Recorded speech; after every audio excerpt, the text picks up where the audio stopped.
Hi everybody, welcome back to the Do More podcast. Now, as I record this session, the rain outside my flat in Penang has only just stopped following 2 days of torrential downpours. In itself, following days and days of incessant heat which actually measured around 38 degrees on my car thermometer. Heat which was so hot that I felt I could actually fry an egg on my bonnet. Though I think, like the frog in ever warming water, us humans are quite oblivious to the fact that the climate is actually quite clearly changing. It might seem negligible, but in reality it is not, because, according to science, because of human intervention, the Earth is warming at a much faster rate than nature is responsible for. It is a discussion that my next guest will be able to expand on much further. His name is Datuk Darrel Webber, and he's the former chief executive of the Roundtable on Sustainable Palm Oil. I'll let him narrate the state of climate in Malaysia and let you make up your mind about how badly or how not badly damaged Malaysia's climate is. And I think more importantly, what we can do about it. As always, if you can, do share, like, subscribe, etc. You know the drill. And so now, dear viewers, without further ado, may I present Datuk Darrel Webber. Darrel, hey man, thank you for doing this. I think this is a conversation many years in the making, but suffice to say, thank you for doing this, and I'm very grateful for you to give me your time. You're the climate guy, and you have been so for a number of years. But let's start just to give some context to how you arrived in this position as kind of like the climate, voice, authority in Malaysia. You used to be on the dark side. You used to work in timber, and you used to work in Shell, the oil people, right? Yeah. And then you had an epiphany of sorts. I think 16 years ago, you were in the Dunham jungle in Sabah, where you're from. I'm not going to preempt you. You tell me what happened to you in Dunham and how you ended up in this sector, this area. Actually, I'm very privileged. I can do what I do reasonably well now because I can see from because of my checkered past, let's say, right? So I started. I'm trained as an engineer.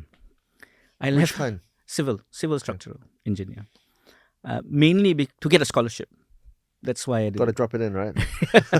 So I had to get it. They told me you couldn't apply for all the stuff that I wanted. So engineering, and I my first job was I guess my first full time job was in the timber sector. But before that, I counted. I did 11 other jobs whilst in university. So I had all sorts of things I did in university. But my first formal job was in the timber sector. At that time, working for a company that claimed, I think it's true, that they had the Southeast Asia's largest plywood mill. They had 12 lines, which is very huge, in the middle of nowhere in Sabah. And then, prior to that, I was building oil rigs in the shipyard. Shipyard, timber, and then oil and gas in Shell. But downstream, not upstream Shell. Downstream, retail, and I was doing engineering then. Double jeopardy, Darrel. Yeah, yeah. But I'm very grateful to each of these jobs. It taught me a lot of things, right? When I was in the forest sector, at that time the Minister of Primary Resource was the late Lim Keng Yek, I think. The Lim guy, Keng Yek, the Lim Keng Yek, hardliner.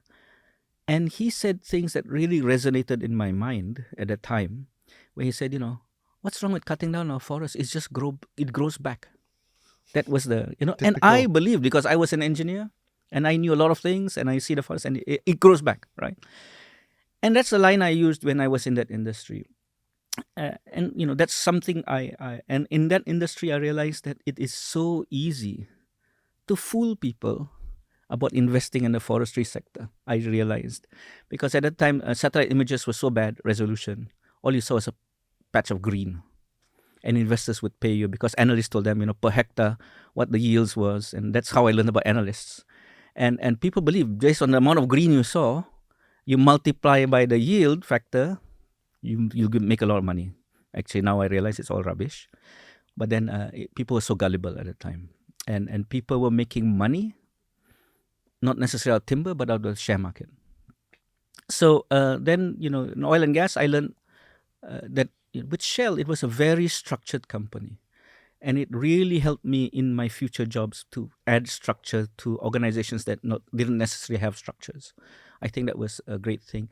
In Shell, I learned a lot about health, safety, and environment, and I enjoyed that. But and then when I moved to then from Shell, in 1998, I had issues in the office, and I started this yearly pilgrimage to this beautiful site called Danum Valley. If you have not been there, I encourage you to I'm do going so. to go there one day. Yeah. It's changed. I know many people have changed their lives after visiting there, and I'm one of them. And I was. It was a down. I felt pretty down when I went there in 1998 because of pressures of work. I'm going to interject. Describe Dunham Valley to me in 1 minute. I always tell people, and I used to bring my staff, if you want to be passionate about conservation, about keeping this planet nice, you've got to see perfect, and perfect is Danum Valley. Once you know what perfect is, you value what you have left, right? Because you'll know what you'll miss if it's all destroyed. Describe what you see and describe how you feel. Oh, well, in fact, I know people who get dizzy when they go to Danum Valley. There's too much oxygen because the trees produce a lot of oxygen, and they get a little bit dizzy. Too much oxygen. So that's one. You might get dizzy when you go there. Very rare, but I've seen it happen. But wildlife, right? So a lot of people think jungles, right? You have to go and slash through the forest and to walk through the forest. No, not so Danum. That was my first shocking discovery. I could walk through the forest very easily. In fact, I only walk through forests of that quality nowadays. Because when it's primary forest, the what is foliage? This? No, what they call anyway. The tree. The tree is covered. Tree cover, right? It's complete. It's all shaded at the bottom. Nothing grows. So you don't have all the lalangs, all this wonderful, all the creepers. It's just clear. You can see 100, 200 meters, no problem. And that's the beautiful thing about walking through the forest in Danum Valley. It's very nice walk, but I also realized that you don't trip over wildlife, right? Because you think, I'm going to forest, I'm going to see a lot of wildlife. No, you got to be smart about it. So wildlife, I realized when you go Danum, you see it in specific areas, in the mornings or in the evenings, and near fig trees, because fig trees fruit all the time, all year round. So that's going to be a primary source of food for the wildlife. Anyway, those are the things you'll see, right? Fig trees, huge giant trees, wildlife, if you're smart about it. And wonderful, pristine nature. Yeah, that's what you'll see. And that's where you had your epiphany. Yeah, so I was reading this book called by Stephen Covey, 7 Habits of Highly Effective People. And I realized that in the book, one of the things I picked up in the book was you can't be proactive in life if you don't know where you want to end up in life. And ending up in life is something that you need a lot of introspection to understand yourself, where you want to end up. So I realized that in 1998, I decided, okay, I want to end up, basically, long story short, I want to end up being impactful to people around me, to this planet, to society. So that's simply put, that's what I did. And the book tells you to write it down. So I foolishly wrote it down, put it in my wallet. The paper has disintegrated over time, but it's still here. And things happened. And funny enough, from a civil engineer, I left. It took a few years to get for this dream to happen. But from Shell, then I went to a bottler of a very famous brand in Malaysia. I was doing marketing and distribution. And then I moved on to WWF Malaysia. At the time, I think, I was project manager for a landscape project in Kinabatangan, a very famous landscape for wildlife, for forests, for rivers, and oil palm. And they were looking for someone who basically can talk to business. Because they had all these science guys or conservation guys who had no idea what profit and loss was, or no idea what yields were, and et cetera, et cetera. And I guess I could talk both languages. And they decided, nice. And I took the chance. I just jumped. Everybody around me thought I was absolutely mad to move to a non-profit sector from the corporate sector. So the thing is, when you had this epiphany, you were only in your late 20s, which is a bit younger than most people, and you've come to discover that the environment, the climate, is not necessarily something which is felt at a passionate level by most people in Malaysia. You now own a farm, and you now interact with many of the people from salt of the earth, right? And they don't really care about corruption. They don't really care about politics. They don't really care about the environment. They care about something very different, right? So you're trying to do all this work in the environment and the climate, and we can see, despite all these billions and billions or trillions of dollars spent on the ESG in the last few years, the climate is still deteriorating at a much faster scale than ever before. I think last year, every single month last year was warmer than any other year before that in history. Record high. Record highs, right? Yes. Yeah. So talk to me about that. Yeah. The pace of change is not fast enough. Yeah. So after WWF, I became the CEO of the Roundtable on Sustainable Palm Oil, That's right. And I talked to, and I was like a policy wonk, really. I dealt with policies, and now I'm more grounded. I have a farm. I advise governments. I advise companies. So I'm more grounded. And during the course of what I do now, of course, as you said, I meet a lot of people, and I'm sad to say I thought I knew my own people. But I've been so far removed from reality, being where I was, globetrotting, doing policy work and all that. I forgot what it really means to be in the rural areas until I got my farm. And interacting with people around my farm, I realized that, talking about all these fancy things that elites like us from the urban areas are very worried about and will vote based on these worries, these feelings we have about these topics. They don't care, right? Climate, corruption, improving the judiciary system, all these wonderful things, right? Nothing to do with them, right? And this is why we elites sometimes, especially in the urban area, wonder, why are these rural people keep voting in these guys, right? These people, right? Over and over and over again. And it took me a while to understand, and only after talking to them, I realized, and they are right to do what they do because they accept the fact that politicians will come once in 5 years to them. They accept the fact that politicians will always be rich via corruption. That's for them in their mind. They're always rich. They're always somebody we can go for donations because they are always getting donations, right? So this is in their mind. Therefore, what do we want from these politicians who come once in 5 years? Some cash, some nice free gifts, like a water tank or whatever. Anything to extract something once in 5 years, right? Forget about the policies, forget about and many times they also come with promises. What are the promises they like to hear in the rural areas? More jobs. Keep out the foreigners who are taking your jobs. Yeah. Better roads, electricity. These are the things they like to hear. They like to hear, they will vote for it, but they don't keep track what progress over the next 5 years, right? It's not for them to do it. Have those promises been met? I mean, sometimes they are, sometimes not, I think. But if you want to win in politics, and you see this around the world, the extremes around the world, that if you want to appeal to a voter base, you appeal to the have-nots. And the split around the world is very huge, mainly because of social media, right? So they exaggerate the split between the have-nots and the haves, right?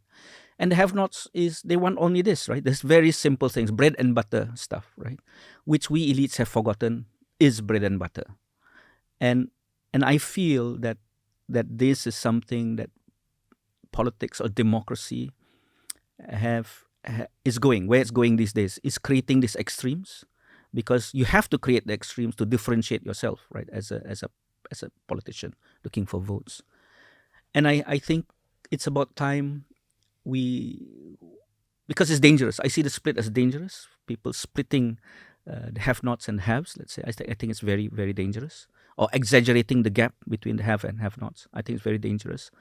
And I think it's about time we remove some of the enablers that help, that causes this, right? So what causes this is basically, a lot of times, is income, right? Lack of it, right? And so now I'm becoming a big proponent of universal basic income. I feel if you give someone enough to forget about food on the table, they can think of something much higher. It's like the hierarchy. What's that hierarchy called? Maslow's. Maslow's That's right. hierarchy, right? Needs, yeah. Yeah. So it's you go above your needs and think about more altruistic things, right? Think about bigger things. Purpose, for example. Purpose, yeah. Okay. So I think that's the way to do it. Universal basic income is a good thing. Your instinctive reaction, I know, I used to think this way. If you give people free money, they'll waste their time. Not so. I'm tracking the studies that they do now. I think there's 29 jurisdictions or countries who are experimenting with universal basic income. And it does show people don't stop working. They just go for a higher value job. And some speculate that if you give people free time, they'll come up with more inventions. They say Isaac Newton was a tinkerer. He did nothing except sit under an apple tree and discovered gravity, right? So I think there's many things that can come out of universal basic income. But the most important thing is remove that enabler for politicians to use the lack of income or poverty as a tool to split people more. And thereby destroy the environment, because the environment, as you said to me before offline, the jungle is more valuable to society from a monetary perspective, flatten to build or to grow palm oil trees on, rather than to keep the ecological beauty that is, for example, Dunham Valley, right? So the Jerry Yang, the politician in America, his definition of universal basic income in America, in response to critics who said that America can't afford universal basic income, he said, when you give people money, there's a multiplier effect in the economy. Correct. So if you give them $1,000 a month, they're going to go out and spend $1,000 on cooking oil, sugar, rice, whatever, and then that money returns to the economy because the poor ain't going to save that money. They're going to use it, right? Mm-hmm. So how does universal basic income help work in your definition, Darrel?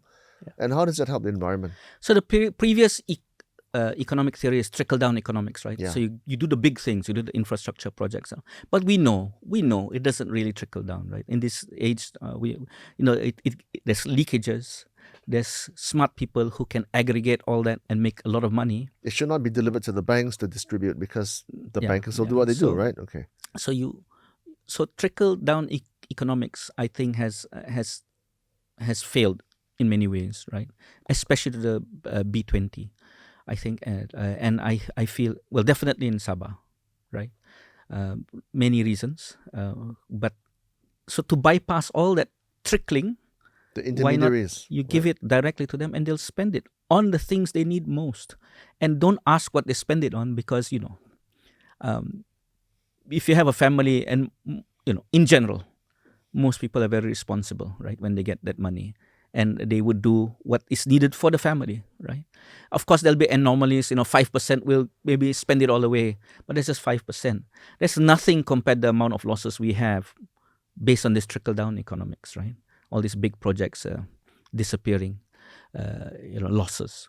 So I think with all, and it's not hard to do. I thought it's very easy. Here you have TNB in Sabah. We have SASB, the power provider.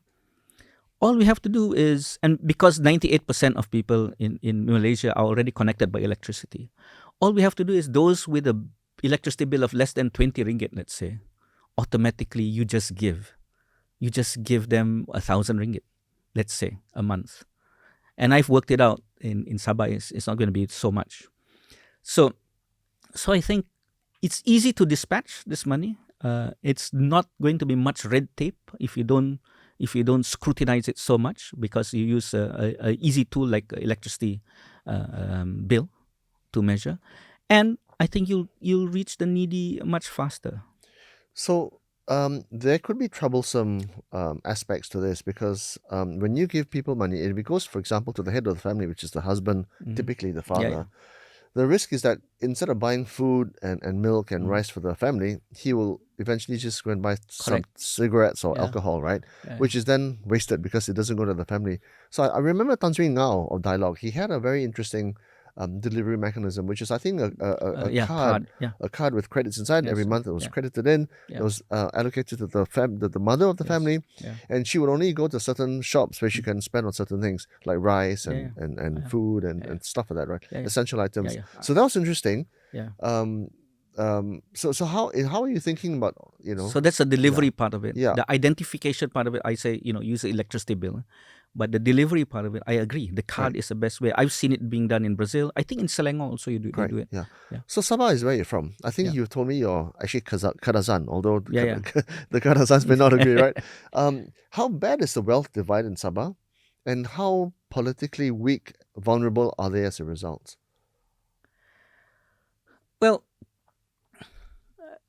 we are the poorest, one of the poorest states in That's right. Sabah. Out of the, I think, 10 poorest districts, we have 8. And in how many Malaysia. parliamentary seats from Sabah? Oh, Quite I a don't lot, know. right? I lost. I Yeah. have no idea. Yeah. Right. I don't monitor that. But, and as a result, we blame the politicians, right? But politicians are created from society, right? We made these monsters. we made them, Yeah. and it's their career, right? And they understand fully well. I've met a lot of smart politicians who know exactly the issues, but knowing the issues and doing something about the issues won't keep them in their career, right? It won't. Example, climate change. Climate change, there will be, I don't care what people say, there will be winners and losers for the short term. Long term, everyone will win if you take some good steps on climate action, right? But in the short term, there will be winners and losers, right? Some of the potential losers can't manage the risks involved in transitioning to a low carbon economy. And that's where you're going to lose the votes, right? You will lose the votes, especially in the rural areas, because they have the least ability to adapt to a new kind of economy. And I think that's where politicians are afraid. If I do these wonderful, nice things, they know it, they will lose the votes. I mean, in the US, right? All very educated people, right? They know the science on climate change, yet they have the highest number of climate deniers. Why is that? People are just worried about putting bread and butter on the table, right? It's not about knowing. So a lot of people have this fallacy that with education, I'll do something. No, I don't think so. With education and incentive and a way to manage the risks, you'll do something. But just with education, I'm sorry. Knowing is not going to turn into action. Because it's unpopular. Good policy does not equate to votes, because good policy means taking a medicine, taking a lot of pain, loss of jobs, loss of income, because the transition, and for example, some of Malaysia's biggest companies are oil and gas drillers, explorers, Petronas. Some of Malaysia's biggest companies like Tenaga, I think something like 55% of their power generation inputs are from coal and gas, which is inherently fossil. Okay. Yeah. For us to transition those companies takes a long time, and if you really take the hard medicine now, it's going to be very, very painful, which is not politically expedient. Yeah. So the climate, right, Darrel? Where are Malaysia's climate problems? Well, put in perspective, I think there was recently a global ranking of climate performance on climate action, and I think Malaysia was 57th out of 63 countries. So it's not that great. A lot of inertia. But no, mainly because we're an oil exporting, net exporter of oil and gas. That's one of the big reasons. But it's different in others. It varies greatly depending on which state you're in. For example, Sabah, we are currently, I think we're going to be the first state to do our own greenhouse gas inventory. So an accounting of how much we emit. And I think Sabah stands a good chance of either being zero net emitter or a net sequester. Because of the jungles. Mainly because of, well, we don't have the industries, right? Yeah. So we don't have industries and we have lots of forests. So that's, it's good and bad, because right now in Sabah, people are clamoring for work, right? They're clamoring for economic activity. And how does this fact help them get there, right? So as a politician, you have to think, hey, do I want net zero? Do I want to be a sequester? Or do I want to give people jobs? Now, there's a lot. So if you think just this simply, and of course, given the capacity that we have in politicians these days, most will think in that very simple equation, right? If I want to be doing something good, I'm going to remove. I'm going to do something bad, right? So which is remove jobs. I'm taking away opportunities for people to develop. So this is where we really need the leadership to ask the hard questions. How am I going to do it? Not whether I should do it, right? How am I going to do it? And how you're going to do it is by bringing capacity to government. So I'm very fortunate that this government has asked me to advise, but I'm just one person, and I try to remain in the background and try to encourage all the government agencies to do some work and provide some framework for them to do work. But there's still very little capacity on the job in Sabah and in Malaysia, right? There are many things you can do to bring the economy up, given that you're in a context of a low emission state, let's say. The quick win would be for jobs would be you call all the guys doing these energy intensive industries, the steel guys, the aluminium guys, promote cheap energy, give them cheap energy. So they want all your oil and gas and all that. And these are the industries of yesterday, but they bring jobs today. I think we need to think a little bit harder. And this is why now we have all these data centers in Malaysia, right? It's the energy. It's cheap energy, cheap land. Yeah. So we need to bring the industries of tomorrow that values operations in a low emission district or low emission jurisdiction. I think that's the trick. And there are people like that. There are people who want to be in this kind of environment. And that's how we should be trying to move forward, at least in Sabah. There's so many new industries in a climate-conscious economy. Yeah. The generation of power, for example, the ability to build new sanitation facilities, for example. I mean, there's literally thousands of them, right? Well, I give you an example, tourism, right? Who wants to, if you want to get a break, from a big city, where do you want to go? To another city? Some people do, but if you want to take a break and you want to breathe clean air, you want to feel good about your holidays, ideally you would go to somewhere that's, a net zero. I mean, that's the future. Correct. I think that's where tourism would be headed, right? A net zero area, net zero emissions, or a net sequester of emission jurisdiction, because you can breathe clean air. Usually places like this are very pristine, and you can enjoy nature more, and you can do all that wonderful healing that people are talking about. That's one industry that we can think about. The other is commodities. Everybody is talking about a climate-friendly commodity. Sabah is one of the largest producers of palm oil in Malaysia. I think it would be nice to say that all palm oil comes from Sabah, and that equals to green, let's say. The West will not agree with you, because they'll say that palm oil, especially that generated in Malaysia, is not exactly clean, because you had to cut down. And you can see, even in Peninsular Malaysia, you drive up and down the North-South Highway, there's no more jungle left. All you see left and right are palm oil trees, right? And they'll be the first to tell you, to get your palm oil trees, you have to cut down the virgin jungle in the first place. Correct. That's in the past, and everybody cut down their forests in the past, right? Everybody cut down their forests in the past. Including the West. Including the West, right? But I have...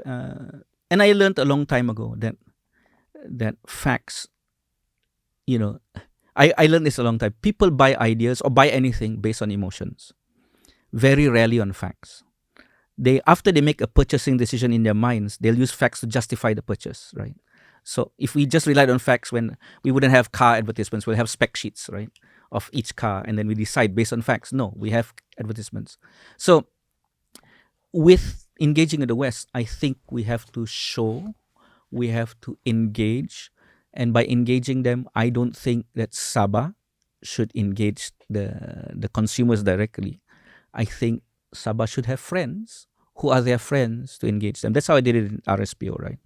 So people believe they're friends. So if their friends visit Sabah and they talk about all the great things, they go back, they also talk about all the great things, and slowly we'll convince them, I think. I think we just have to do good things and bring in people to see it more through tourism, let's say, and it will spread. So the base case here is that we know that climate destruction is happening. The other base case is that climate destruction is happening despite all the trillions of dollars that has been put into the so-called ESG space by governments in the private sector. The third base case is that the governments are not moving fast enough, and much more needs to be done. And I think for me personally as well, the Western model of approaching ESG with the protocols and the SDGs and so on and so forth is not fit for purpose in Malaysia, because every country has a very specific set of problems. And we should address our own localized issues, not with a Western brush, but with a Malaysian brush, right? I see you're nodding. I assume you're agreeing with some of these. Full agreement with you. So one of the other hats is I found a consultancy to help the corporate sector navigate through all these discussions on sustainability. And I only work with the southern companies with the southern hemisphere. The reason why I do this is because I realized a long time ago that this thing called sustainability has been defined by the North. Yeah. And pushed down the throats of the South. Yeah. And the South don't know how to push back. The North being the UKs, the Americas. The Northern Hemisphere, yeah. Okay, yeah. So, and I think that should not happen for any longer, because we want sustainability in the North and in the South, right? But because the noise generated by the North on sustainability is so loud, you don't hear anything that's happening in the South. And that's what I want to help to do to companies, right? I want them to make their voices heard, learn about what they do good, explain to people how they're doing good. Of course, be authentic about it, explain your failures as well, right? But Asians don't like to do this. So I happen to work with Indonesian companies and other companies, right? In a few places around the world. Asians in particular don't like to talk about the nice things they do. They don't. Typical Chinese philosophy, the tallest tree in the forest gets chopped down first, right? So they don't want to stand out. But I can tell you, in my experience, they do a lot of groundbreaking, world-class sustainability actions that the Northern Hemisphere has not even started to do. Examples? I'll give you an example. In the North, in farms, they have these seasonal pickers. Do you know there's no fixed toilets for female workers or housing for these seasonal workers who operate 1 or 2 months up there? In some of the best plantations we work with, they have toilets in the field for men and women. It's very rare, but to me, that simple thing is so important, because it's, we are in this century, right? In most parts of the world, agriculture, people are still living in some old Ulu times, right? Old ways where you go behind a tree. Right? Well, forgive me for being a cynic, Darrel, but how does that help the ecology? So no, it's not about ecology. I'm talking about the sustainability, right? So this is sustainability. So humans, right? Right. So if you want to sustain the industry, let's say, for the longer term, you need to bring people to work for you. And in this day and age, the youths don't want to work in this agriculture. And yet, the industry is still thinking about, how can I keep the old ways going, without really realizing that I need to keep people on the job. And to keep people on job, especially women, we don't let women work in a let's say an environment that's conducive for them. Correct. But the climate emergency is exactly that. It's a climate emergency, not a human livelihood emergency. It's a climate emergency, right? Yeah. And every single month for the last 12 months, we've seen extreme weather patterns. Yeah. So that would be the more. So what is? Let me share with you. So this is something I tell people now in my realization after leaving RSPO. 2 years ago, I was in an ASEAN working group thing, and I was asked to be an advisor. And I was sitting down in Putrajaya listening to the representatives from all the ASEAN countries talking about the haze. At that time, it was really bad in Thailand, Cambodia, Vietnam. And I was talking, and suddenly I was asked, they called my name out, and I woke up from my zombie state. And they said, can you tell us, how did the palm oil sector disassociate itself from the haze? I said, what? Is this what you all think? And I realized, yes, it's true, more or less, that the palm oil sector for years have been closely associated with the regional haze, but now it's disassociated. And it got me thinking, how? How did I said, give me a few minutes, and I'll tell you the chronology of what happened. And it started in 2013. I recall this very clearly. well, before that, I was dabbling around with this fire monitor, satellite based on satellite images by University of Maryland, and I experimented it, and I'll get fire alerts. So you can identify a site that you want to monitor, and it'll give you a fire alert if there is a fire. And occasionally, I would send out these fire alerts to members of the RSPO whom I was closer to, and say, "Hey, there's potentially a fire. Go and check it out." Right. And then the Haze, of course, the Haze is a yearly occurrence almost at a time. And Greenpeace produced a report that says many of the members of RSPO, all the big companies, were involved in fires. And they based it on their own maps where they think the boundaries are. Well, government maps in Indonesia, it gets complicated. But government boundary maps are where they think the company concessions are, right? And of course, it pointed to a lot of companies. So at that time, they pointed to 5 companies, I recall, 2013, April 2013. And I asked her, okay, I'm fed up of this, because if I ask the companies, they say, there's no fire. If you ask the green groups, there's a lot of fire, right? And these companies started it. So I asked them, can you give me your concession maps, your title boundaries, so that I can overlay on the fire maps to see if it's indeed the truth. Otherwise, we'll have this he says, she says, whatever, right?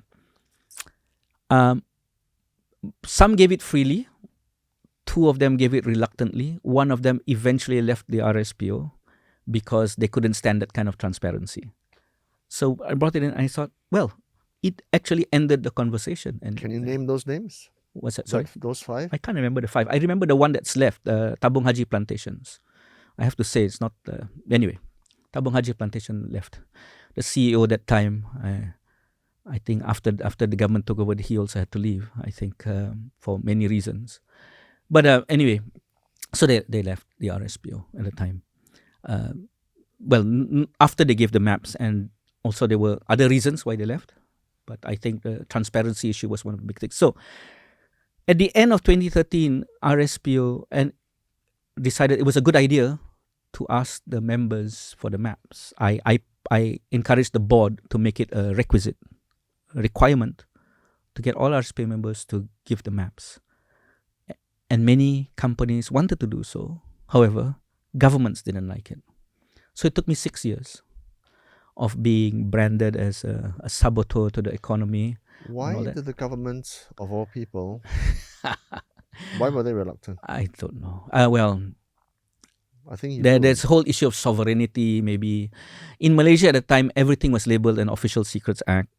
Even though, and I try to explain, right? If you don't put out the facts, there will people who will suppose the facts, right? Because of their own version of the maps, right? So you need to have some point of truth, some element, fact that's undeniable. You need to have people's titles on it. The companies wanted to the credit of so Indonesia, I think at the end of 2000, and after talking 2-3 years, we published the maps. Malaysia, only till 2019 we could publish the maps. There was only one exception. From the very beginning, we could publish maps from Sabah, mainly because the Sabah government thought it was ridiculous not to publish the maps, because Sabah, I think, probably in the only state in Malaysia that has published all the cadastral maps online. So you can go to the Lands and Surveys Department website. You could see, you could get information who owns the land. It's all published, right, on the website. So for Sabah, it was easy, natural thing to do. Everywhere else in Malaysia couldn't until 2019, and then 2020. So by publishing this, making it ultra transparent, we were the only commodity roundtable for any commodity to have this kind of transparency. And I'm glad to say, I don't know it's because of this. I think, yes, this has something to do with it, but Haze by the plantation sector has gotten much less because people can have more targeted investigations, and companies realize that their responsibilities don't only lie within their boundaries, especially if you're on a peat system. So this transparency led them to being more circumspect in the way they address their land clearing, and thereby reduce the fires on their estates. But at that time, it wasn't about land clearing. I think what really helped. So companies at that time were already having mature plantations. They don't want to burn anything. So if you're in a peat system, what happens is... Which Malaysia is? Indonesia. And some parts of Malaysia, Johor, Sarawak. So if you're in a peat system, even though it's outside your boundary, the fire travels underground and hits you, right? And the smallholders, the medium-sized growers, they don't have the tools or equipment to bring in a excavator to clear it for them. They'll use the fastest thing that they have, right? They learned from all the big boys in the past. You just light the fire. Now, I think what happened because of transparency was that companies realized, and I credit to one or two people in industry who started this, because they started thinking, hey, if there's a fire, satellite picks it up, everybody's going to think it's my fault, right? It's not my neighbor's fault. So what they're doing is they created a buffer around them and help people around them do the right thing, right? So if they're going to clear the oil palm or whatever, at least do it in the right way. So transparency and accountability Yeah. drives good behavior. Yeah. Okay. I think so. I mean, that's the That moral of the is, story here. And I think these are some things in the South that you don't get in the North, for example. People don't realize it's groundbreaking, right? Name me another sector that does this, that allows this kind of transparency. You don't have it. The Malaysian climate problems, well, to me, the layman at least, center on things like floods. Every single year, without fail, we've got floods. Yeah. And every single time the politician will say, we shall leave no stone unturned, but predictably, the same time next year, same thing again. Yeah. Human rights problems, big issue. Labor right transgressions, huge problem, swept under the carpet. So that's floods, there's people, labor, especially forced labor.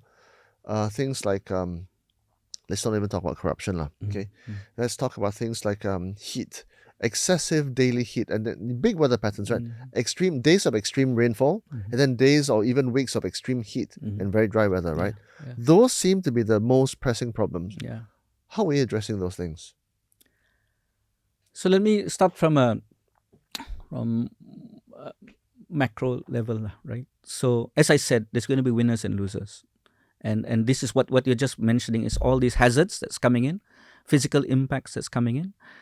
And we need to live with them. People don't realize that we cannot stop climate change at this point. We can mitigate the impact of climate change. We need to keep it to 1.5 degrees Celsius so that planet Earth will be still livable for future generations. So that's a very nebulous term. I mean, 1.5 degrees seems like not a lot, right? Yeah, That again is a Western construct. Yeah, but that 1.5 degrees, so we are 1 degree above pre-industrialized temperatures already. And look what it's given us, right? Extreme weather events. So if you look in this part of the world, Malaysia, Southeast Asia, the annual rainfall will not change much. There'll be an increase, but not drastic increase. What will change is basically when it's raining, it's going to be wetter. When it's dry, it's going to be drier. And hotter. Yeah. The window of rain will be shorter. The window of drought will be longer as a result. And we have to deal with it, right? And all this in the climate discussion jargon is called adaptation. Adaptation to climate change.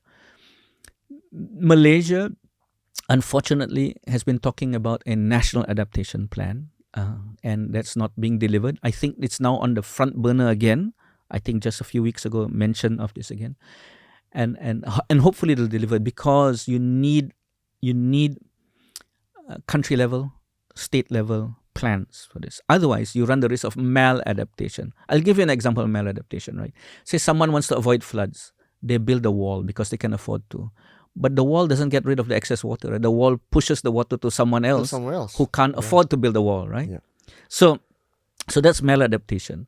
So therefore, Malaysia needs to think on a more holistic manner what adaptation we need to do.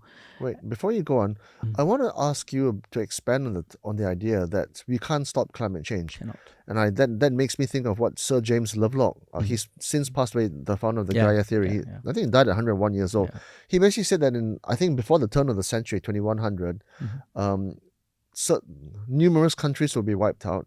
Including the Maldives and Bangladesh, and we will have to make do with a shrinking landmass, much more human migration, much less arable land, much less food in the world, and it will spell the end of human civilization as we know it, and therefore enjoy the earth as we have it now, because it's too late, right? That was his central theory, okay? So in your mind, what do you mean climate change is too late? We can't do anything about it. And we have to live with it, right? How bad is it? So, no, first, and I just taught this class yesterday in the Asia School of Business. So people don't realize the planet is much older than us human beings, right? Much older. So really, the planet has no need to look after us. And the planet doesn't need you to look after it, because it will outlive us. So the planet has seen 5 extinction events already, mainly due to climate change, ice age. So you go from ice age to hot to ice age to hot, right? And the gap between ice age to ice age, or peak heat to peak heat, is about 100,000 years. And the temperature difference between ice age and super hot is 6 degrees Celsius. 6 degrees? 6 degrees. It's only 6 degrees to make it an extinction event on average, right? So people need to understand this. 6 degrees will kill species difference. Now, this happens on average 100,000 years. So every century, the temperature rises 0.06 degrees naturally, right? Because of humans, in the last century, the temperature has risen 1.1 degrees Celsius. According to what research? Well, this climate science, thousands. It's like beyond a doubt anymore, right? Well, scientists will never put it 100%. This 98 point something percent accuracy. And in the last century, it's 1 degree Celsius increase from pre-industrialization age. And people don't realize, so 1 degree, but it's 17 times faster than nature. So we are increasing the rate of our extinction at 17 times the speed, which is why we know naturally temperatures will increase naturally, and then it comes down, becomes ice age. So you can't stop it. Right? You can't stop climate change. It happens in nature. What we are doing right now is speeding it up. So what we're trying to do is trying to slow down that rate, right? So 1.5 is the target that we need to do. But what people don't realize is just how difficult to get that 1.5, right? So I'll give you an example. It usually blows people's minds out. You hear people talking about net zero, right? So companies making this net zero targets, countries making a net zero. By 2050, we will be net zero, right? People give these targets. Do you understand what net zero means?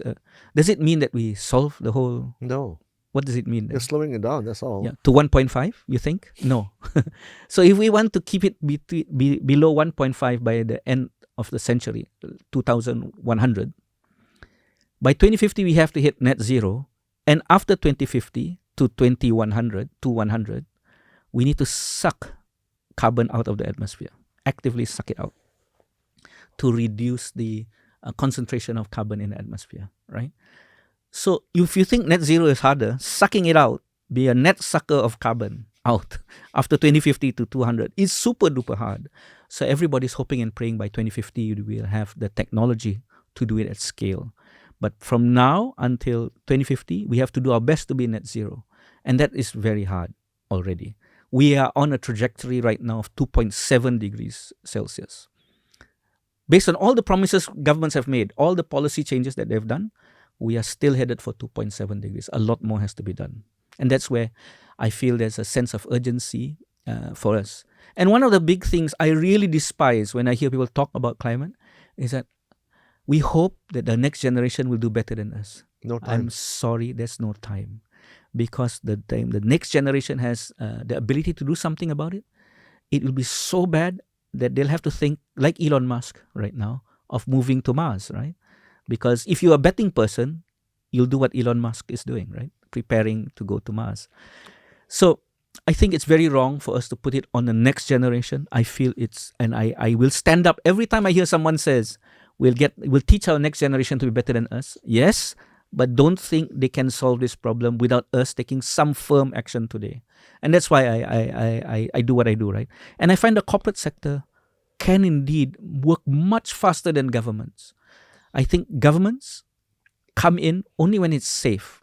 And it's safe if the corporate sector and civil society who represent people, the environment, if they can come to an agreement, both of them, it's very safe for the government to come in and say, hey, let's do all these wonderful things.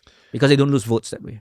Well, if there was a margin for error and a margin for loss, that would actually come from the private sector. And to really move the needle, I mean, from a layman again, what industries would really move the needle? The beef industry, the cattle industry. Well, all those right? guys, right? Cotton, Energy. right? Energy, right? Yeah. Stop drilling, right? Aviation for another, transportation for another. And even within those industries, there's a lot of discussion because there's a lot of greenwashing going on, right? So that's easily maybe, rough calculation, at least 20, 30%, double digit, low double digit, but enough to move the needle from 2.7 to 1.5, if indeed we're going to get there in 26 years, right? I don't see the private sector doing anything. I don't see them doing because anything. they are punished by the financial markets. Yes, they're Which punished. is why now I have a big problem with the financial markets trying to find a solution to the climate by financializing the industry, carbon markets and carbon mechanism, which is inherently compromising the whole goal of this in the first place. Right? So how are you looking at this whole idea? So, which is why I spend time teaching the corporate sector at the Asia School of Business right now, right? Because I think it's good to educate, but also to tell them how. Now, one of the fundamental things which I don't like about this whole listing process and being a publicly listed companies, and I used to have to deal with it before, is quarterly reporting. Yes. Quarterly The need to have reporting it increase. harms long-term thinking. It really does.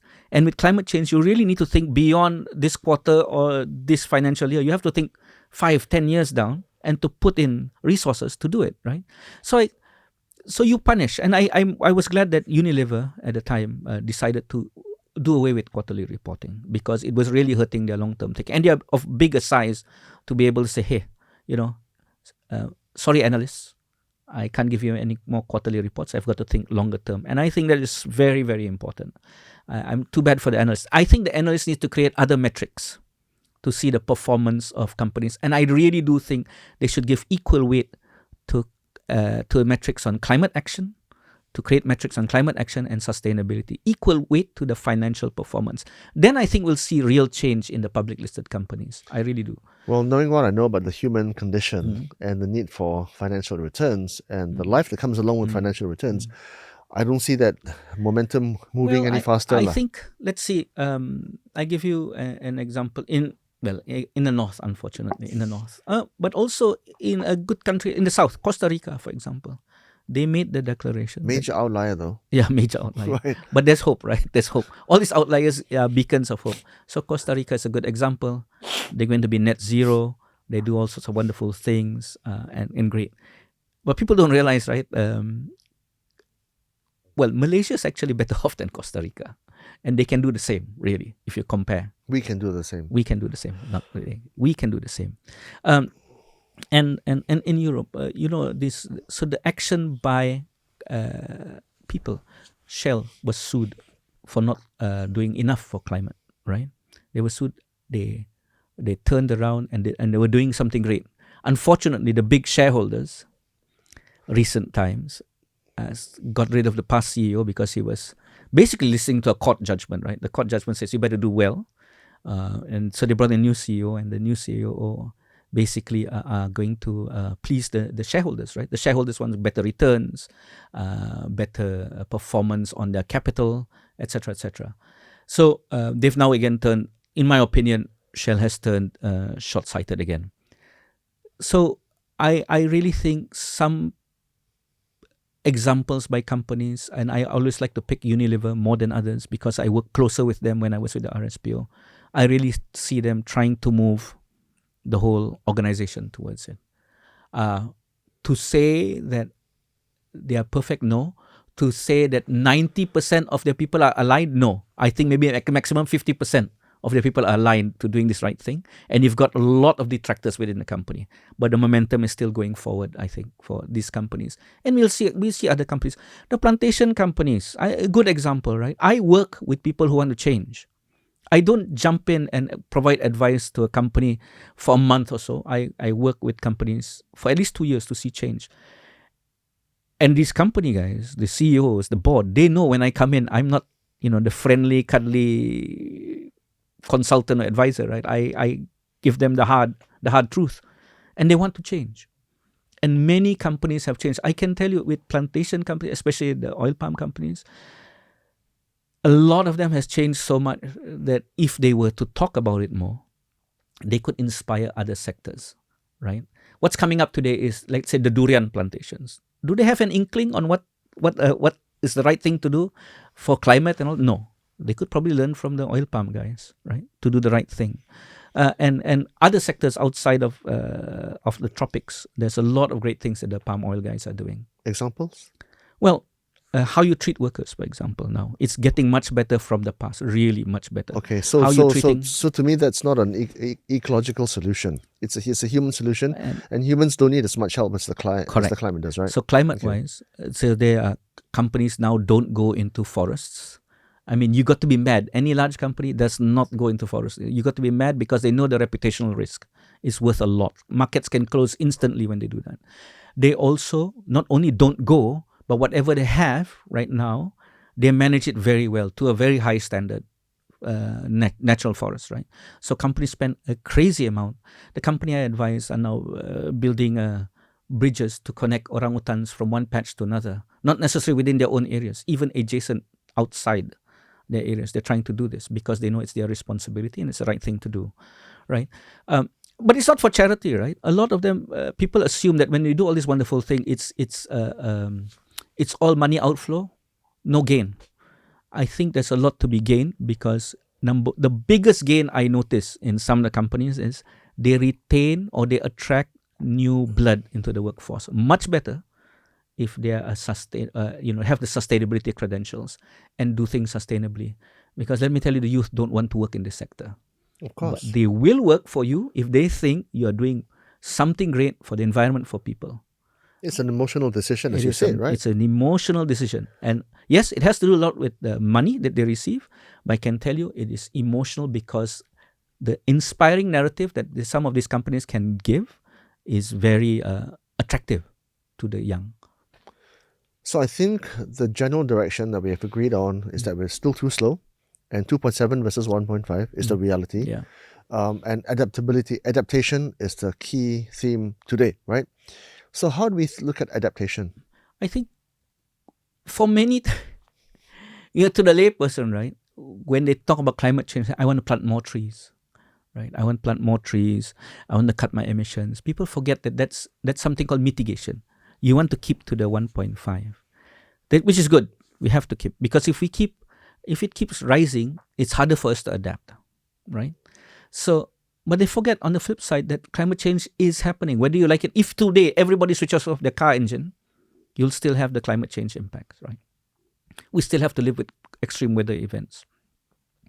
And nobody's really talking so much about this in Malaysia, at least in a holistic way. And it's so difficult for countries or cities, especially cities, let's say floods, right? I don't know if you realize this, right? If to adapt to floods, people always say, okay, better drainage. Better drainage means less floods, right? But they forget, right? Especially in the coastal areas, most of the cities at the coastal areas, you align all your drainage systems at a certain gradient to eventually meet that point that goes out to the sea, that level. But the sea level has risen. So that point is now submerged underwater, let's say. So how do you fix drainage? That means you have to redo all the gradients of all the drains in your city. So you have to adjust all the drains, the gradients, the grades of your drains in the city with the new sea level rise. You can't do this. It's going to be huge cost. So, this brings to mind the subject of loss and damage, but let's set aside. I'll talk about loss and damage later. So governments, people really need to think smarter in adaptation, because adapting is going to be costly if you don't plan for it. And in the issue of floods and cities, we need to think more out of the box. And I think China has a very good way to do it. They call it sponge cities. They're leading the way in something called sponge cities, meaning that you don't design more drains, but you design more pools in the city to keep this excess water inside during an extreme weather event, and then release it slowly during when it's not no rain, right? Interesting. So in Florida, they're already doing this Yeah. because they get Hurricanes, hurricanes. And and our building codes have to change. For example, in many parts of the world, China and now and Florida, you can't put impermeable surfaces anymore. You have to put permeable surfaces to allow the water to go through, because the drains can't cope with it. So they want the soils to take up the water. So they have So now these are something entirely new industries, which is very new, interesting. very and very lucrative. Yes. But you come in now, it's expensive, right? Yeah. But if you set the level playing field, Yeah. then people will come in.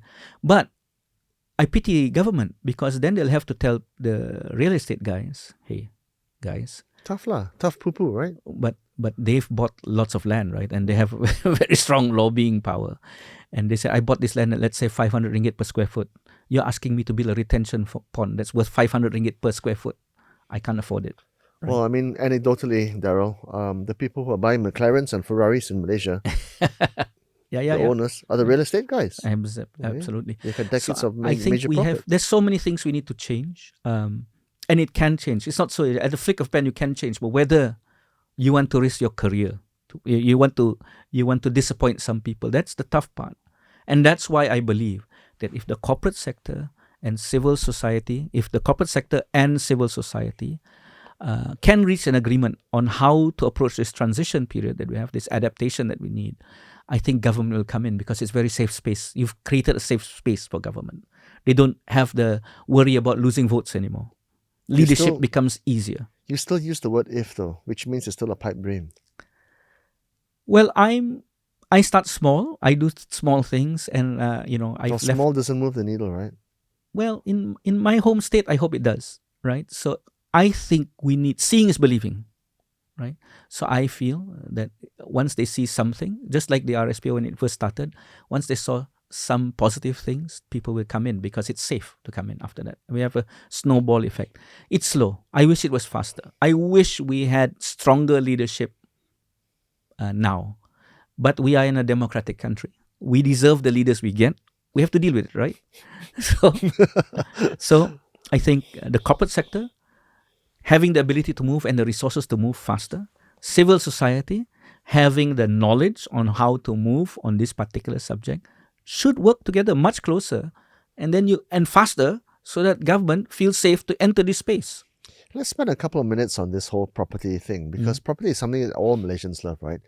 And a couple of years ago, I went to this website, can't remember what it's called, but it allows you to forecast 20, 30 years into the future. And you can actually move the needle in terms of how much, how high the sea levels go. Yeah. And Penang, where I'm from, right? Penang is actually, it's kind of like a tortoise, kind of turtle shell shape, right? And over the next, I think it was 30 years, by 2050, and I put moderate sea level increase, this tortoise shape becomes very thin in the middle, like an hourglass shape. And the properties on both sides of the island, on the left and right, would have gone in, and so they would be underwater by then. So my question to you is for those property developers who are building on and promoting seafront land, and I think the liability period, I think is occupation liabilities, I think 3 years or 5 years after they've delivered the property, they wash their hands of the property, right? Why should people, my question is, should people buy seafront properties anymore, knowing that sea levels are increasing and their property will be underwater in the future? Well, this is a problem with humans, right? If it's a problem far away, they don't do anything about it, right? Yeah. If it's a problem around the corner, they'll do something about it. Yeah. So that's the main issue.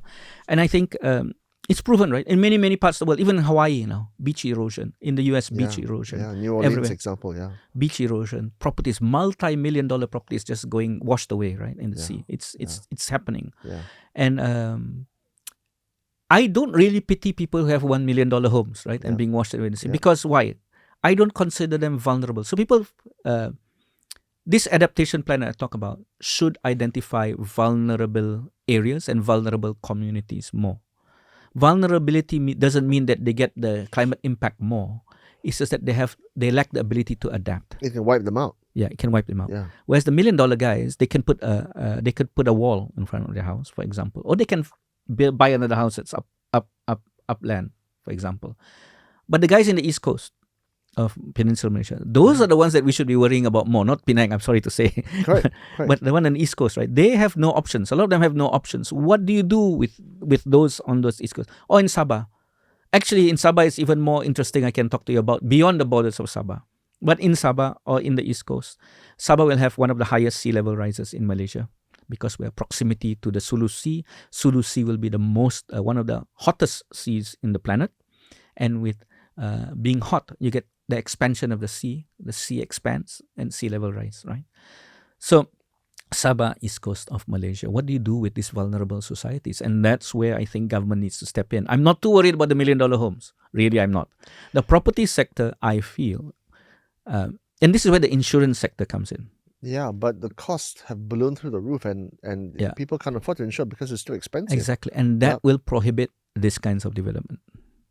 So you say the government should step in, right? Yeah. But we've heard so many stories, sad stories about Kelantan and Terengganu being, denied developments because they're opposition states, Just recently, I was talking to a friend of mine, and he works in the highway sector. The highway has actually stopped building at the borders of Kelantan because it's an opposition state. That's how childish it is, right? So if you want governments to step in and help, really the most disenfranchised, they're not going to get it because the opposition. Well, that's a sad fact, right? That's democracy. So that's why I was mentioning to you offline, right? Democracy, Plato and Socrates talk about democracy. They don't say it. Leaders with philosophy, but how many leaders with philosophy do we have?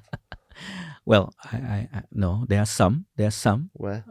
I can't mention names, but there are some, right? In Malaysia, I feel they have been, and there are one or two great ones.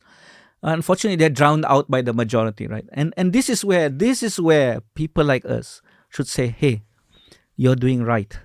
Let's talk more to you and let's see if we can raise your profile. Instead, what we're doing, we're interviewing all the guys who are not the shining stars, not the brightest bulb in the room, and doing same old, right? Which is my big issue with democracy, right? You're popular, you get interviewed more. Yeah. And if you do leadership stuff, real leadership stuff, your popularity sometimes dips. And when it dips, no one wants to talk to you. Yeah. And that's the problem, right? And that's why I'm talking to you, Darrel, not some politician. There's never been a politician in that chair. Well, I think there have been some I would say great thinkers. I think in politics. Great thinkers alone, Darrel, we know this, right? Great thinkers by itself, in and of itself, is not sufficient. You need leadership, you need philosophy and the right moral compass, but you also need balls. And that combination, those very, very hard to find. Very right? few. Yeah. Very few. I guess that's why, people say, well, why don't you join politics? And why don't I join politics? And I tell them, usually I say, I don't have the talent.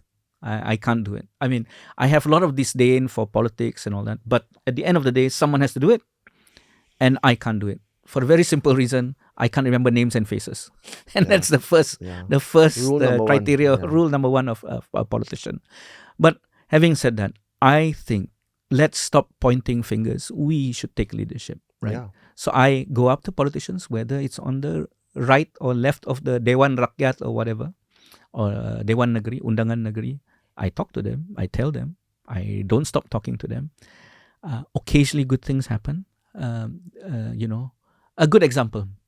At one point, Sabah wanted to build a coal power plant, right? And because a lot of people spend a lot of time talking to the leadership, it's been abandoned, right? And every time it gets revived, it's been knocked back. Who knocks it back? Civil society, corporate sector, and everyday people. They knock it back.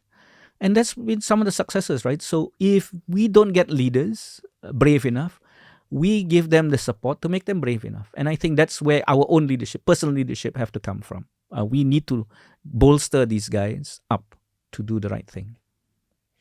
I don't know how much you know about this field, but nuclear seems to have come on in great leaps and bounds, and it could be a real solution to the fossilized inputs. What are your views on nuclear? I'm actually very positive about the new nuclear reactors that they have. So they call modular reactors. That's right. So, the issues around nuclear is dealing with waste, potential for it being weaponized. And they've basically removed a lot of it, right? The idea of it being weaponized is now no longer a possibility. The way they treat the waste now, So it's a purely civil application, non-military.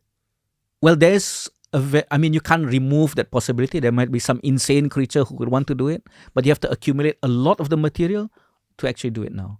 Whereas in the past, you don't need to. You can, with little, you can cause a lot of problems. That's one. The fact that it's modular, it means that you bring down the cost of building, right? Maintenance is also easier because it's modular, and so on and so forth. So, there's a lot of good things. The big problem is we've lost most of the world's nuclear scientists because, they were made redundant with all the nuclear power plants closure. And that's the big problem. The other problem is, just yesterday we were discussing this in class, right? I mean, if Japan can have a nuclear disaster, right? A country that is so disciplined, have a high maintenance culture for their buildings, and that building can get destroyed, right, because of maintenance issues and safety issues. You worry, right, if it's in your backyard, because in Malaysia roofs fall from buildings quite often, right? Malaysia does not have a maintenance culture. I know, but if we did, I mean, if there's another country like Japan which has a high maintenance culture using these new modern reactors, I think it's a very good solution for Malaysia. I really do. Well, for the world, really. Malaysia, I have to say, we can do so much more with solar power. Sabah, I don't know if you know this, has the highest solar potential in Malaysia because of its proximity to the equator, highest solar irradiation. And then I compared, but the problem with solar, people say, spot space. Space, you need a lot of place. Lots of space. And on roofs. Yeah, exactly. Space, and also and cost, and also that the fact that it doesn't and population, right? Population density confines where you can put it. And also, the fact that there's no sun, you don't get power generation, right? It's not dispatchable power. But then I compare with the Netherlands and Sabah. Land size lebih kurang sama, but they have... Sabah and Netherlands same size? Lebih kurang, a bit Really? bigger, yeah. I thought Netherlands is like... No. But they have 10 times more population. Not 10 times. They have 13 million population. We have 3 million. Okay. Their time, the sun time, right? Solar radiation is much less than Sabah, but they produce 200 times more solar energy. 200 times. 200 times. That's a lot. Yeah, that's a lot. And how do they do it? Yields, is it? Yields? What? Yields. No. Well, actually, they basically they do it because they put a lot of thought to it, right? We don't think about it so much because by default, fossil fuel is easy. We are a net oil exporter. It's just around the corner to tap the oil. We get subsidies, all that stuff, right? You remove the subsidies, you start to think harder, right? And I think that's why. Also, this idea that we need the sun all the time for a solar panel, it's not necessarily true because now we have batteries to store the energy and dispatch it when you need it, right? Now, of course, there's arguments that say we need a base load, a sufficient base load. A reliable base load. Sabah doesn't have that. But I feel that Sabah and other parts of the world start thinking harder. And I think the way to think harder is to remove subsidies. But when you remove subsidies... Chicken and egg, right? You're going to lose votes. Yeah. Right? As we now know, with the diesel subsidies pulling, you're potentially going to lose votes. Tough call for leaders, I think. But we can do so much more. We don't need to go for the nuclear option, as they say. We still have all these other opportunities. We have the sun. Yeah. The ultimate provider of energy to the planet is the sun. We need to harvest that. So I think it was the Chinese version of chess, Go. It's obviously been played in China for hundreds of years. And I think they put some AI, some kind of like AI intelligence and to play the game. And the way that AI played the game compared to all the human, kind of moves in the past, the AI played the game in a very, very different non-human way. And so there was this school of thought that if you put AI and all its infinite intelligence, which gets faster and faster every day, to put them to work to solve humankind's greatest problems, and one of them, humankind's greatest problems, is the climate, right? If you put the power of AI to get them to solve climate, that could be something interesting. Have you looked at that? The scary thing, I know what AI will say. The root of the problem is humans. Right? Get rid of humans. Yeah, so that's the AI solution. Then that's a big worry, right? That's why Elon Musk is talking about it. Have you looked at it? And no. But I think that's the ultimate problem, right? I mean, interesting point I want to make. In this rise of temperatures, there was one gap in the history. You know that I told you the 100 years, the 100,000 cycle, 100,000. right? Where are we on the 100,000, by the way? Well, we are on the way up. Nearly there, right? No. We're 1.1, so we got another 5 degrees to worry about. No, but in terms of the time scale, every 100,000, right? Oh no, we're still far. We're still far from the Calm 100,000. down, calm down. Relax. Chill. Well, it's 100,000 divided by 17 times now because we are moving at 17 times. We're heating up at 17 times the speed. Right? So still a long way, but in that big 100,000, there was a dip, a significant dip, and it was caused by, I can't remember, is it Kublai or the other Khan, Genghis? Because of the wars they waged, human activity stopped in many parts of the world, and there was climate cooling. So it shows the removal of humans does help the climate. Well, there's depopulation now, right? And everybody talks about it, right? Rich developed countries don't have as many kids as they used to. So maybe that's kind of like a blessing in disguise. So one of the silver linings.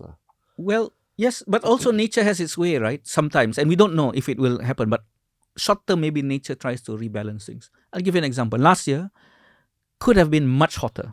I don't know if you know this. Gosh, it was and really so more hot. people could have died, but for the fact, luckily, that there were volcanic eruptions. So how does volcano link to climate? Well, they shoot up all these sulfates and all this stuff that goes up into the atmosphere and circles the globe for a long time. And that reflects the heat back. Yeah. So we got a cooling from all of that. So it could have been much worse. Interesting. It could have been much worse than what we had last year. So the volcanoes intervene. I don't know if it's by some divine intervention, but it's a point to show that nature does try to work things out, I guess, to rebalance. And this is one of the ways. But for the long term, we know where the trajectory is going, right? For the long term. So this is like a small hiccup. But long term, we already know where the trajectory is going. Let's end with personal adaptability. Okay, we know we can't change the government, we can't change the system. Too big an edifice, but we can change ourselves. So how is Datuk Darrel Webber, at your vintage now? How are you adapting yourself and your family to deal with this uncertain climate future? What are the things that you're doing? Actually, I've thought about this quite some bit. Well, first, you talked about it, or you thought about it? Thought about it, and I also preach about it. But the first thing I said that I have to take leadership on my own. When I deal with government. So to be honest, I don't vote because of a particular political party. I vote because of that person in front of me. And if you want good things to happen, you need to understand whether that person is a good person. I mean, it's a judgment call. It's hard to say whether, but if you know, right, this person has a history of all sorts of rubbish, he's definitely not going to change, right? So why vote for him because of a logo that he stands in front of, right? So personally, I don't. So that to me, I wish more citizens do, right? Number one. Number two, gauge that person's performance in Parliament, and it's easy to do. The Hansard, it's all there. If you're geeky enough, I do it now because I look at how, let's say a bill is proposed in government, and I want to see whether he says or she says something about it that's for or against, and that's how I will judge the performance of my member of Parliament. Too often we always hear, I give you an example. We always hear, we can't do this anti-hopping thing because it's against the constitution. So I thought it was like God's truth. Then I researched 40 other countries have changed their constitution, and these are all using the British system of law. Changed the constitution to stop the anti-hop rule. I actually did a video and a Facebook page talking about how it's ridiculous to hear politicians saying you can't introduce this anti-hop rule because it's unconstitutional because of freedom of association. So it's only out of necessity they introduced the anti-hop rule.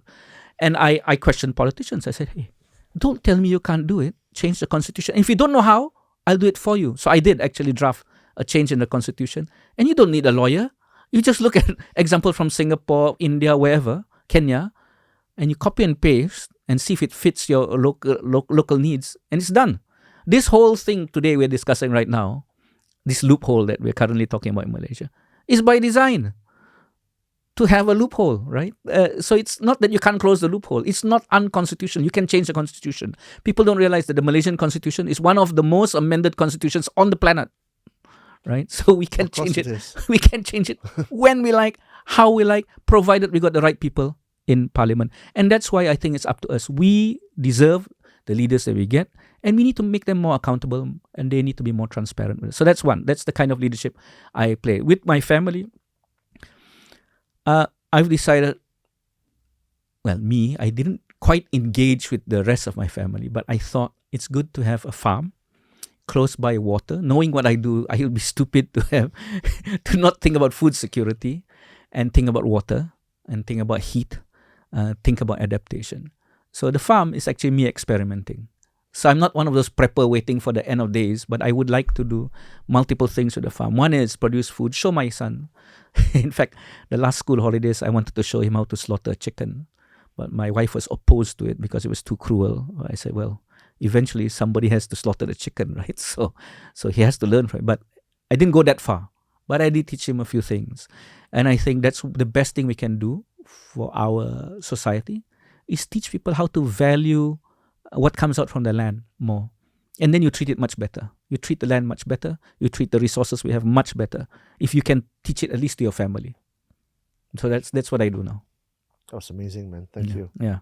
Yeah. Good luck. It's a long journey ahead. And if all of us had the same mindset, I think we could have a little bit of a difference. But it's a long journey and fraught with danger and challenges and unpopularity. So thank you, Darrel, for doing this. Good luck with it. And I think the one message I have is, despite all the dismal things that I've been saying, you can't live with that kind of, you can't just simply accept that kind of dismal news. You have to decide to do something about it. Otherwise, we are really doomed.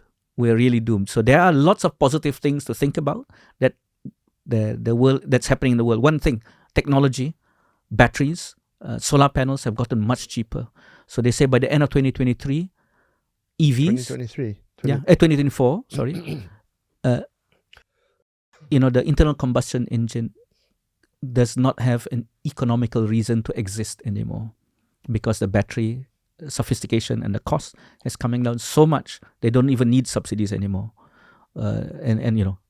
And so there's a lot of good things happening. I'm not saying it's all bad. We can blame the leaders and all that, but technology companies are doing lots of great things. I just want to push back on EVs for now. Okay, there's so many things wrong with the EV industry. Yes, I can't even begin to mention. Just don't talk about the disposability of the batteries in the first place, but the procurement of the materials needed to manufacture the damn thing, and then the longevity or non-longevity of those things, etc., etc. The wires, the EMF, and all the kind of things. The fires that you get into when you crash that car cannot be put out. The rescue workers that come and help you get out of the wreckage, they be electrocuted. Etc., etc. So the cost of procuring that vehicle in the first place, so expensive, even with the subsidies. What solution is that? So I don't agree. I think the ICE engine, is actually more sustainable. And I hate that word, by the way. I mean, look, I think the EV industry is a big lie, if you ask me. Well, I think just like all industries, just like new technology, right? So the guys who drove horse carriages were opposed to the first cars, and the first cars had horrible accidents, right? And I think that's going to happen. That's going to happen with the EV sector, but it has to shift sometime, and it's never going to be totally foolproof. But I will say this: I do agree on the extraction of the minerals. I flew over some mines recently. It is horrible. But I do think there are better ways to do it. I have a lot of hope for Japan introducing this hydrogen power, which is much better. And I feel that as soon as the traditional business as usual car manufacturers decides that they'll have to make a decision, right? EV, hydrogen. But as soon as they decide, I'm going to do away with business as usual, we will see both sides, the EV and the hydrogen powered cars, go much faster, I think. The issue with hydrogen power is the scalability, right? And I think they're going to get there. All right, man. Yeah. Thank you very much. Right. Thank you.